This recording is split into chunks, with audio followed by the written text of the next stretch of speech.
imbas dari PMI atau roda manufaktur yang berputar ini juga ikut dirasakan oleh perusahaan dan juga industri di serat dan benang filamen Indonesia dari catatan asosiasi Anda? Ya, kalau di kita sih belum ya. Artinya maksudnya eh, utilisasinya sekarang posisinya masih sekitar 70-75%.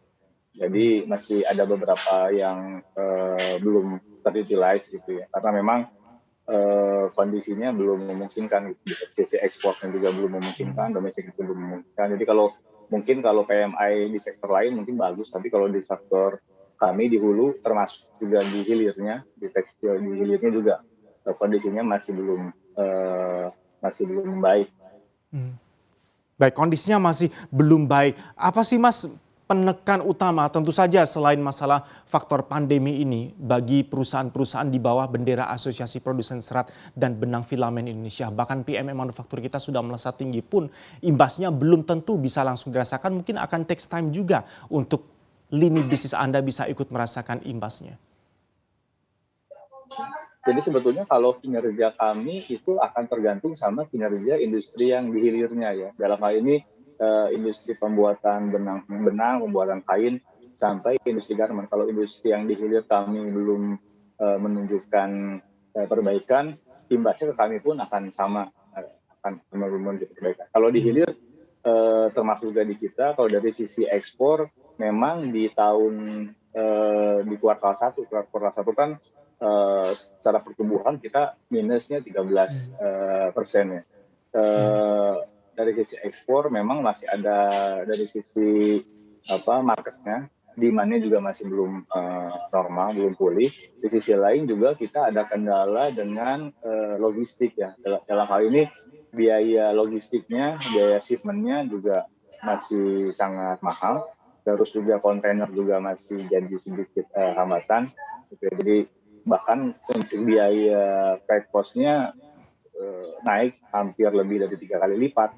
Jadi itu hambatan tersendiri. Di pasar domestik hambatannya tentu masih sama seperti sektor lain. Demand-nya juga masih belum pulih, tapi di sisi lain juga impornya ini yang jadi masih jadi permasalahan.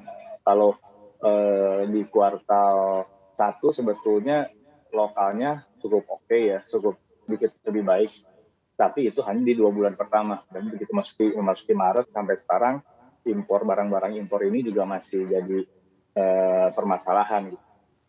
Oke, biaya logistik tadi Anda sampaikan ini permasalahan logistik juga menjadi kendala utama. Strategi yang sudah dilakukan oleh industri Anda di bawah asosiasi ini apa saja Mas? Dan dengan menggunakan existing strategi tadi kemampuan untuk masih bisa bertahan di tengah situasi penuh tekanan apalagi dari sisi logistik cost tadi apa saja Mas yang masih bisa kita harapkan? Ya mau nggak mau ini kalau logistik ini kita masih belum bisa eh, masih masih belum bisa dapat solusi sebetulnya, karena memang ini karena kita dari sisi